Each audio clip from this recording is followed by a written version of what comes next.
अगली खबर राजस्थान के कोटपुतली से है, जहां 700 फीट गहरे बोरवेल में गिरी 3 साल की चेतना का रेस्क्यू तीसरे दिन भी नहीं हो सका। प्रशासन की प्लानिंग फेल हो गई।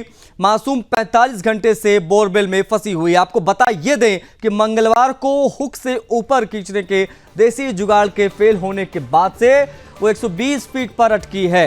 अब एनडीआरएफ नए प्लान के अनुसार 150 फीट का समानांतर गड्ढा खोद रही है। इसके लिए हरियाणा से पाइलिंग मशीन का इस्तेमाल भी हो रहा है। साथ ही एल बैंड से भी चेतना को बाहर निकालने की कोशिशें जारी हैं। इस खबर पर और ज्यादा जानकारी के लिए राजस्थान से हमारे ब्यूरो चीफ नतांश पटेल भी जुड़ गए हैं।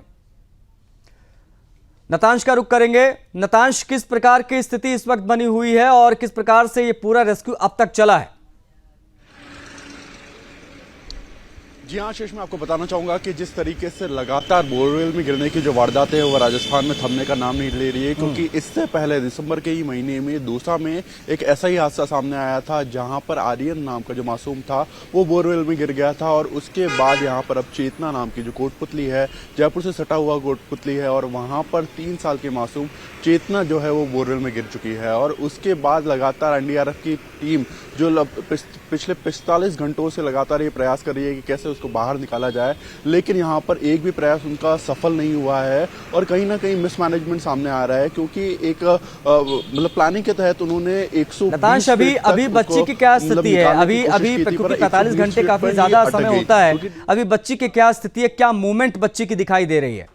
बोरवेल है, वहां पर 150 फीट पे जाकर वो अटक गई है चेतना, लेकिन उसको 30 फीट तक तो ऊपर लाया गया, लेकिन उसके बावजूद भी यहाँ पर पूरी तरीके से यहाँ सक्सेस नहीं मिल रही है। हालांकि अब पाइलिंग मशीन जो हरियाणा से वो भी आई है, और उसके बाद अब लगातार नए नए प्रयास किए जा रहे हैं। अब एनडीआरएफ की टीम ये कोशिश कर रही है कि लगातार उसके जो बोरवेल है उसके पास में ही एक गड्ढा खोदा जाए और उसके अकॉर्डिंग ही वहाँ पर उसको वहाँ से रेस्क्यू किया जाए। लगातार कई प्रयास चल रहे हैं, लेकिन यहाँ पर कहीं ना कहीं प्रशासन, और क्योंकि ये हादसे लगातार सामने आ रहे हैं, दिसंबर का ही महीना था, इससे पहले आर्यन का मामला था और उसके बाद अब चेतना का मामला। ओवर टू यू नतांश, अगर मेरी आवाज़ आप तक पहुंच पा रही है तो ज़रूर बताइए कि इस वक्त बच्ची की स्थिति क्या है, बच्ची से क्या कम्युनिकेशन हो पा रहा है। एक चीज़ ये, क्योंकि दौसा में जिस प्रकार से वो बच्चा गिरा था उसको बचाया गया था, और अब क्या संभावनाएं दिखाई दे रही हैं, बच्ची की स्थिति क्या है, क्या कम्युनिकेशन हो पाई, बताइए। जी हाँ, मैं आपको बताना चाहूँगा कि लगातार 45 घंटों से लगातार प्रयास कर रही है टीमें, लेकिन कहीं ना कहीं मिसमैनेजमेंट सामने आया है और अभी तक रेस्क्यू हो नहीं पाया है उसका।